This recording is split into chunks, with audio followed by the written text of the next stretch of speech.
Three, two, one. Obviously, I live on the East Coast. To land here in San Diego and see the fall yesterday, that was unbelievable. It was also cool to see Artemis come back down. Yes. Oh, I'm sorry, I was talking about Swalwell. Yeah, sorry, I didn't mean to confuse the two. The higher they go, the faster they fall. All right, so I got a list of questions that Chairwoman gave you. This one's an icebreaker. So whoever, I just want to know, this is all written out. So the first icebreaker is, have any of you ever used Snapchat to ask an intern to send you photos? No.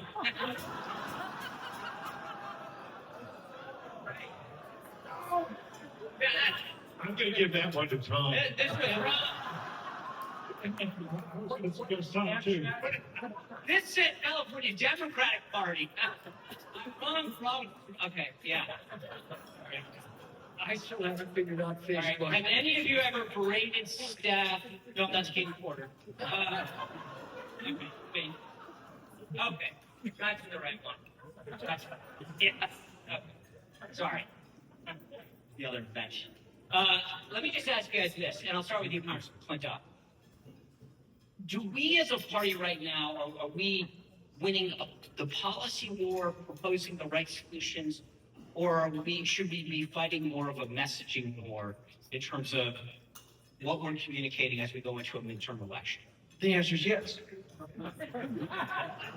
No, it's all of those things, but I think what's at the core of everything that's going on right now is our society has reached one of those moments of choosing. Ronald Reagan told us was coming long ago. There are times in history where there are two antithetical principles vying for the future. You can't compromise, and that's why I think things are so divisive right now. They're so bitter because we're dealing with two very different things that cannot be compromised. They're polar opposites: matter and antimatter, freedom and socialism. It's the same thing that Lincoln was facing in his House divided speech, which was given to a state Republican convention in Illinois, when he told us that the House divided against itself cannot stand. This government cannot endure permanently half slave and half free. He says, I don't expect the House to fall, but I do expect it will cease to be divided. It has to become all one thing or all the other. I think that wheel's come full circle. Now, those two antithetical principles are, instead of being freedom and slavery or freedom and socialism, if you think about it, socialism and slavery are two sides of the same coin. They both spring from the same rotten principle that Lincoln described as you work and toil and make bread and I'll eat it. That's what's going on right now. That's the great question of our age, is whether we're going to see a new birth of freedom or we're going to see this country descend and evaporate as another failed socialist society. All right, I want to pick up on that divisive aspect of it, talk a little bit about what happens behind the scenes that we may not see sometimes on television, because I think a lot of times it's, red versus blue, right? These guys are bad, these guys are good. But I want to say something as I bring this to Congressman Issa and talk about what we're not seeing, especially in a delegation like California. Are you guys secretly working behind the scenes to say, hey, this is a water issue, we shouldn't care about who gets credit or whatever? But I want to point something out, because as I was thinking about asking about behind the scenes, there's something that I want to acknowledge this guy about. How many of you saw the State of the Union? You all bet. I can't really see, but you better all raise your hand. So in the middle of the State of the Union, the president asked this 100-year-old Korean Navy captain to stand up and announced he was awarding the Medal of Honor to him. The reason that Navy captain got it is because of that man right there. Darrell Issa was behind the scenes to make it happen. And it's just, I say this because we don't always see what happens behind the scenes. The phone calls, the conversations that say.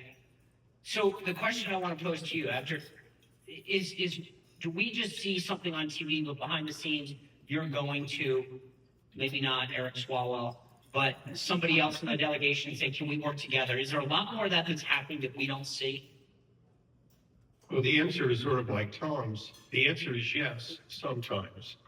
And a good example is during the Obama era when he was doing the JCPOA. Juan Vargas was on the cusp, and we worked behind the scenes to encourage him to do the right thing, which was to stand with Israel and not fall into the craziness of handing out billions of dollars to Iran and giving them a chance to slowly but surely produce a nuclear weapon. So there are times like that. Foreign affairs is a good example. National defense, getting the NDAA passed every single year, as you know, for over half a century. So there are those times. The reality is, sort of back with Tom, we've gone over 80 years, over 77, if you will, since the Great Society and the New Deal began moving us completely away from a system of government that was government at its least instead of government at its most. And we've reached that precipice of doom. We've got these multi-trillion-dollar deficits. We've got programs on autopilot that we shouldn't even have been in. They're not enshrined anywhere in the Constitution. We no longer can afford our defense budget, when in fact that is a constitutional responsibility. It's the reason we, as you know, that we met in Philadelphia, was we had to figure out a way to bring the states together for something other than voluntarily from time to time sending militia. We're at that precipice again. So on those issues, no. There's no compromise on, we have to change the direction away from 87 years of heading towards socialism, 87 years of increasing the size of government far greater than the people are willing to pay for. Congressman Obernolte, I want to ask you a question. There's a lot of people who look at the current Congress and government. We are literally today living under a non-funded Department of Homeland Security. Yeah. It blows my mind. Yeah. After 9/11, the slogan was never forget. I never saw a world where any party would say, we just won't fund the Department of Homeland Security, Coast Guard, FEMA, Secret Service.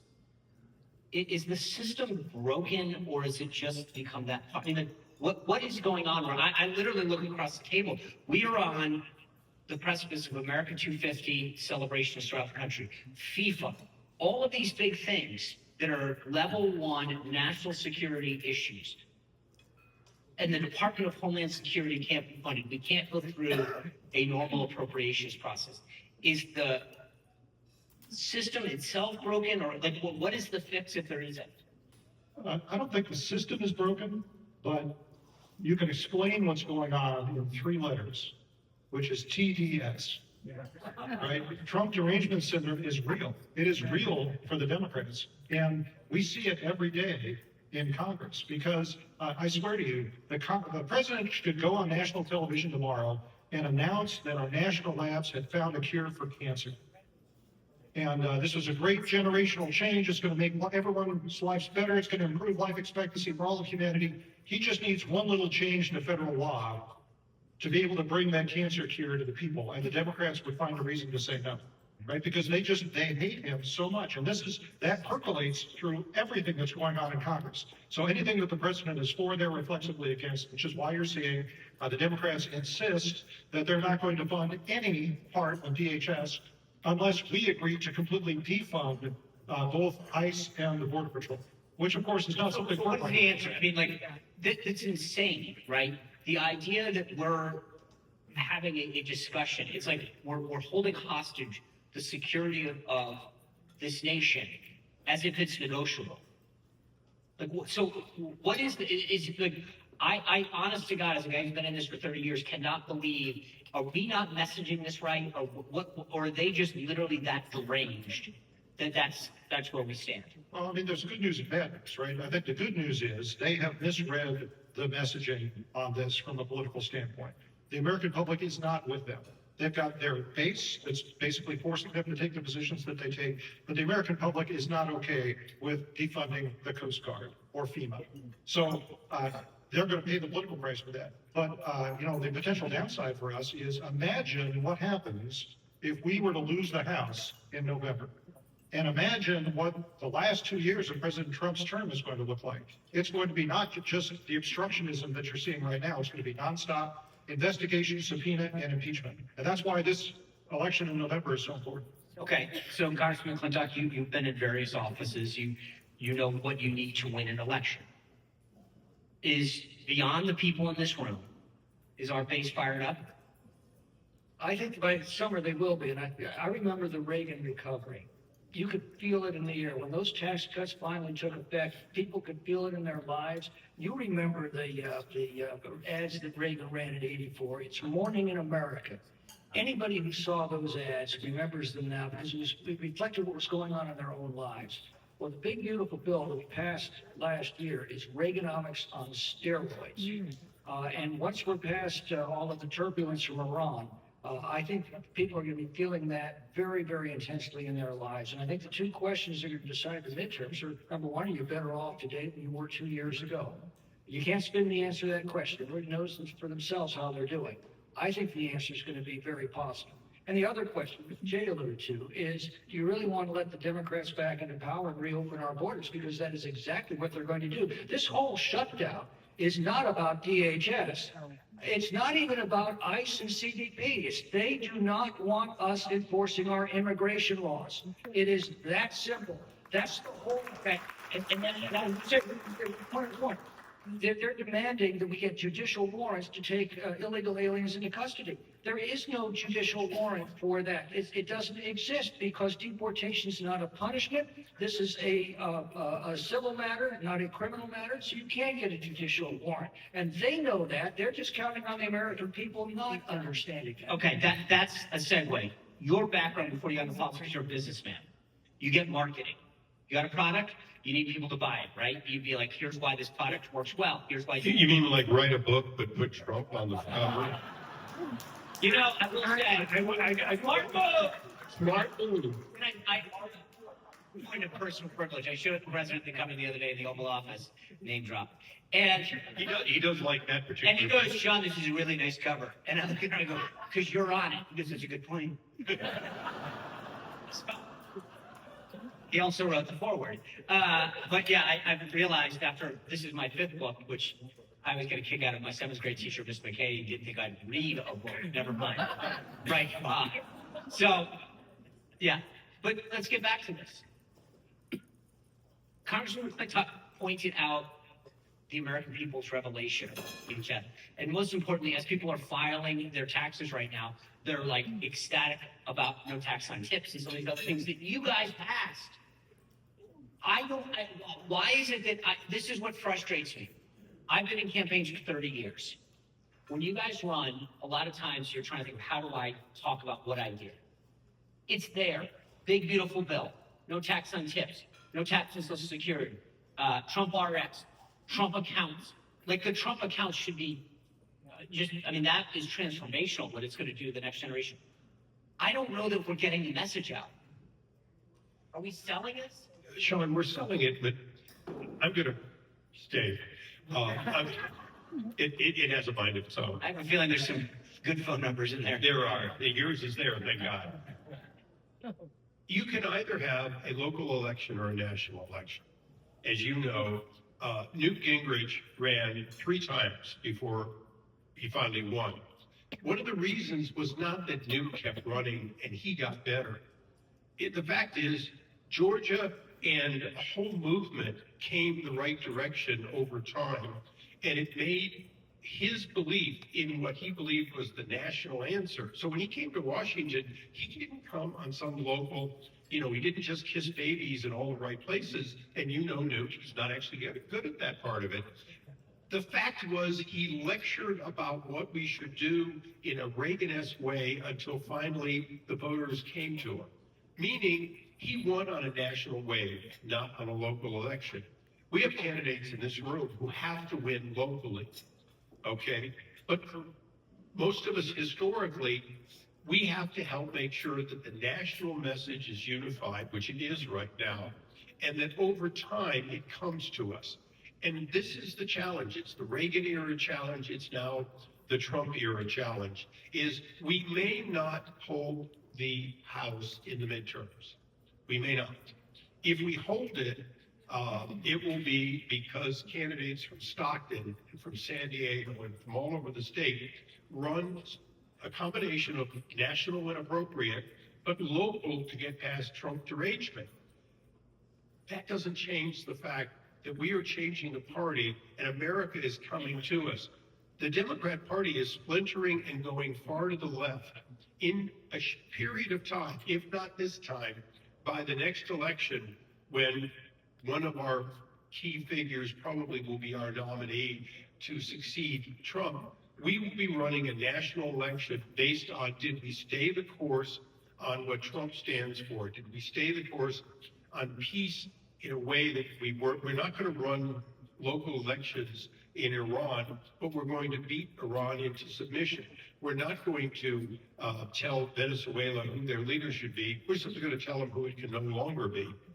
Those changes globally and the America First agenda will be a referendum on this election for most people and on the next one. And I believe that we will win if we stay the course.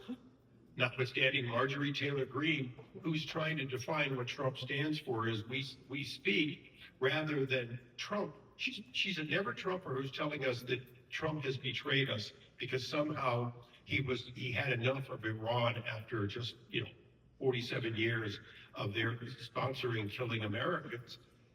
That's a national one. It's very similar to what Tom talks so rightfully so about what had to happen over a decade plus that led to Lincoln, but unfortunately war had to happen over decades before Reagan. We now are in a situation in which we're at that, and I believe it'll be resolved by voting, not by a civil war, but it is going to be one of those things that everyone who can run nationally should run nationally, and then those who can't, I think Kevin Lincoln's here, a couple others, you run a local election to get those extra votes. My successor has to get past the fact that Trump didn't win the district and wouldn't win the district, but he can get past it by a combination of standing for those things, including the strong border, and then putting on the hat of a really great mayor. Congressman Obernolte, when I look at something like the SAVE Act, Save America Act now, there is nothing more common sense than that. Literally the idea of saying, hey, and the funny part about this is that like sometimes Republicans will say, well, I need to get on an airplane. Okay, I can make an argument that poor people will never get on an airplane. Honestly, I can't, right? But Well, you're not in San Diego. We had all those illegal immigrants getting on with it. It was just a piece of paper. Right, but here's what I can say. If you take the Dem position, if you are low income, and any of those benefits that they want to give them all require an ID. Food stamps, welfare, all that, housing. That's right. So just the argument doesn't hold water. No. Why is there not more pressure being put on them to do something like that? This should be a no-brainer. Well, you're assuming that opposing the SAVE Act is a rational act, and it's not.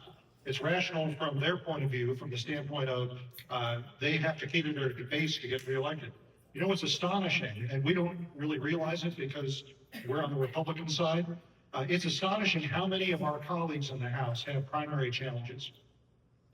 Literally, you're more likely to find somebody that has one than doesn't have one. And these are in deep blue, safe Democrat districts. Democrats would much rather run against a Republican this cycle than another Democrat.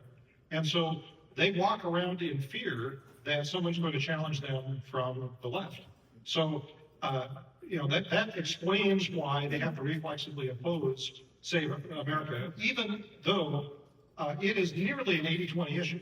America is overwhelmingly with us. They are not buying the argument that by trying to limit the ability to vote to people who can prove that they are who they say they are, that we're destroying democracy, right? They're not buying that. We like to believe the voters are stupid, but they're not. They're just kind of inattentive sometimes. So this messaging battle, we are on the correct side of. But you know, reflexively, they have to be opposed to it just because they fear their base so much. Congressman McClintock, when the chairwoman introduced you, she talked about your bona fides on the fiscal responsibility side of the ledger. I think every one of us recognizes that it costs something to be an American, that we all have to contribute something in the form of taxes, roads, bridges, national defense. What infuriates me, though, as a citizen, as a taxpayer, is to watch it get wasted. And we've now seen through a lot of the work of Nick Shirley, the amount of Dr. Oz and others, the amount of massive fraud that exists. Is this something that you think that we as a party need to collectively start to ramp up as a message going into the midterms? Because I will tell you, I think no matter who you are, right, Republican, far left, like saying, give me money so that I can just squander it isn't a winning message, generally speaking. Well, that's what we do. That's what government is. The frustration is, you can feel it in the air now. People don't like to see their hard-earned taxes being stolen on a massive scale. Just here in California, I just saw the estimate from the Manhattan Institute. They believe that $180 billion just in California has been lost to fraud under the Newsom administration. Now, this is mind-boggling. You look at the enormous debt that we've incurred. The only other time it was comparable was at the end of World War II, when we exhausted all of our resources.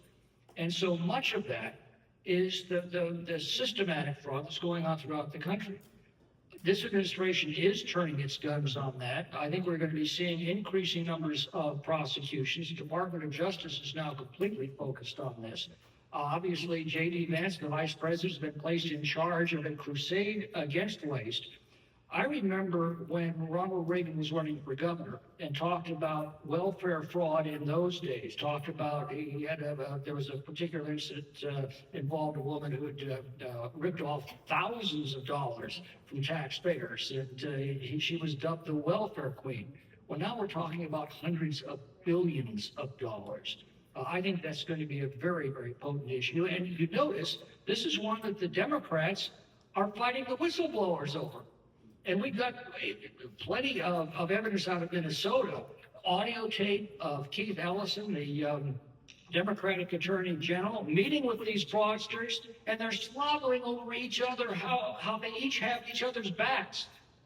Whistleblowers telling us they brought all this to Tim Walz. He went after the whistleblowers. TSA agents in Minneapolis seeing literally suitcases of cash being shipped to Somalia, reporting it to their supervisors, and nothing was done about it. So these are all stories. So why though? When we see this should be outrageous, right? And yet, why are we not holding Democrats accountable and saying, okay, Keith Ellison, you're the guy who allowed this to happen. Tim Walz, you allowed this to happen. You, Congressman so-and-so, or Congressman, you guys voted for this. Why are they not being held accountable? Is it because the media is not doing it? I mean, Nick Shirley should be getting the Presidential Medal of Freedom. I mean, part of the problem for a large number of reasons is the left controls most of the communications in this country. They control academia for the most part. They control the social media. They control the conventional media. They have huge advantages. The one advantage they don't have is the American people. And that's the job of all of us to communicate. That's what a campaign is. It's Americans talking to Americans. You know, all the debates we do in Washington, that's just a reflection. That means nothing. It's just a reflection of the real debate that goes on among the American people every day. That's the debate that matters. That's the debate that guides our country. That's the debate that decides elections. It's the debate that goes on over family dinner tables and backyard fences and coffee at Starbucks.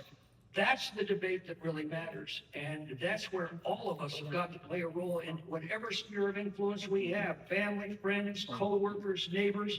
We've got to get them riled up about this. And we can't depend upon the conventional media to do that. 100%. Congressman Issa, you've been a committee chairman. You've obviously had to deal with Democrats. I mean, everything when you're the chairman, you have to work on scheduling something or witnesses and all that kind of stuff. When we have these discussions, behind the scenes, are they like, all right, look, I get you're doing this, but I got to be with my caucus on this, right? Or are they that crazy? They're not that crazy. Elijah Cummings, whose name is on top of my former committee room, was my ranking member. And we regularly would have the discussion about how crazy these things were. Because the Black Caucus, for example, to a person behind the scenes says, this illegal immigration hurts us as blacks more than anybody else. We represent the urban poor. These other folks, they're muscling in on what we spend all that time working to get. So there is dissension there, but at the end of the day, they come out united. Piggybacking quickly on what Tom said, Reagan famously said, liberals aren't stupid. They just know things that don't happen to be true.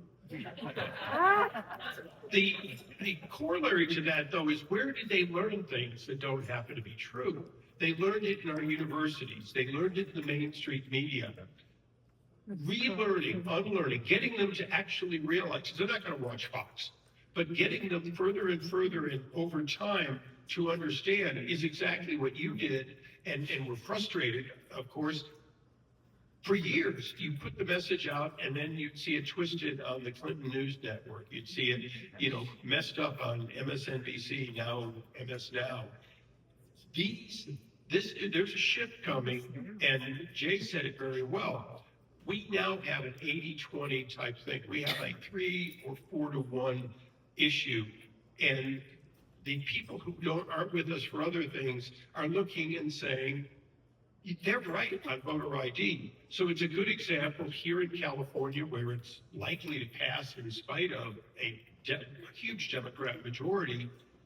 We have to remember to talk about the things they agree with us on and have that drive us toward winning elections. If our candidates are talking about voter ID, not about fraud, but about simply the common sense that everyone who they want to vote from, they also want them to be only the people who have a right to vote.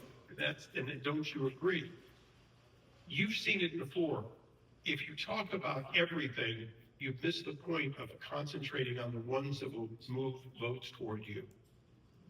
Congressman Obernolte, to pick up on what Congressman McClintock said about the media, and then obviously Congressman Issa touched on this with the Clinton News Network. I mentioned Nick Shirley. When you talk about, like, I even, when I get asked what's different between Trump 1.0 and Trump 2.0, part of the reason, honest to God, not to shamelessly plug it, part of the reason I wrote the book is because we have to understand what's different. And one of the things that I get asked a lot about is what's the difference between when my tenure versus like Caroline's. And I say, when I was there, I had like 3 people in the briefing room that weren't like out to kill me. And Caroline, through reforms that she instituted, because I give her the credit for doing this, when you look in that briefing room now, it's everything from, Breitbart, Daily Caller, Daily Signal, Lindell TV, Real America's Voice. She has voices that will ask questions. We have outlets. My show is streamed, right? I do 2 shows. You can subscribe on YouTube for free right now. And seriously, it's not rude. But like, you can do things. Do we as a party need to start embracing that more tactically? Of course, but first let me say, you have a book? I had no idea. Here is a copy. If you're just listening to the audio version of today's discussion, it's available on Amazon. Hey, we're conservatives, we're capitalists, right? No, absolutely we do. We need to embrace technology. And that, traditionally, that's something that we ceded territory to the Democrats on. I don't think that that's true anymore. Actually, if you look at the new generation of Republicans that are out there that have grown up with this technology, you look at the demographics of what they believe and who they're voting for. I don't think that the Democratic Party can, with any degree of honesty, say that they're the party of young people. A generation ago they were. Now, today they're not. And we're also aided by the fact that for the first time in all of the years that I've been in politics, we have the superior message. I mean, from an emotionally seductive standpoint, because the traditional messaging has been for the Democrats, we're the party of compassion. You know, it's the Republicans, they're the heartless people. They want to kick people off welfare. They want to roll granny off the cliff in a wheelchair. You know, we are the party of a social safety net. And by the way, if you're not rich, we're going to give you free stuff. Right? That's been the Democratic message for a generation. And now, all of a sudden, the Democrats are in panic because they've polled, as we have, and determined what we have, which is that affordability is the #1 issue for Americans, by far. Nothing else even comes close. And that's a difficult message for them. So they're out there now telling people, hey, by the way, Democrats are the party of affordability. And voters, I mean, we talked about it a moment ago, you know, they're not stupid, they're just inattentive sometimes. They're not going to buy this. I mean, anyone that looks at it, for Californians, right? Anyone in California knows why we pay twice as much for residential electricity as neighboring states like Arizona and Nevada.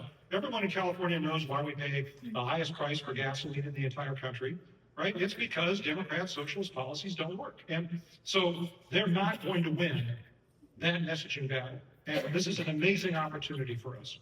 Congressman McClintock, you touched on this idea of the institutions, academia, corporate, I mean, big government, television, technology, late night. I think one of the other big differences is that, you know, I know this is a very simplistic example, but in Trump 1.2, Trump 1.0 rather, he never went to the Kennedy Center, okay? Just ignored culture.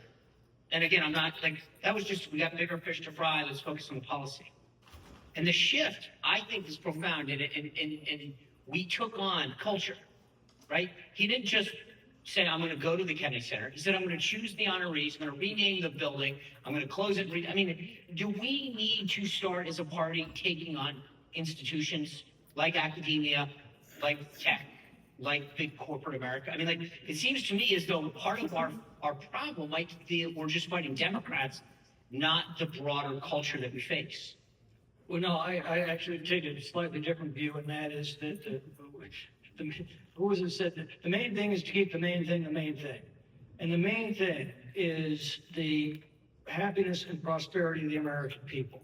Now, we can see wherever the left has taken control of a jurisdiction, our most beautiful cities of the 20th century, San Francisco, Los Angeles, Baltimore, Detroit, St. Louis, our most beautiful states, California, Illinois, New York, wherever they take control, within a decade, you see all of the same social and economic pathologies. You see sky-high taxes, rising crime, rampant homelessness. You see failing schools. You see chronic shortages of basic necessities. You ultimately see failing businesses and fleeing families.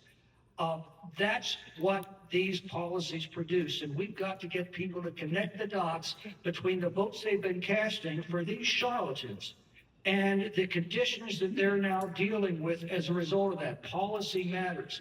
I think we need to get back to the basics, talk about the quality of life of individuals, what capitalism does to improve it, and what socialism does to destroy it. You know, all this business about, oh, well, socialism, that's sharing and caring and taking care of each other, and capitalism, that's just dog eat dog, looking out for yourself.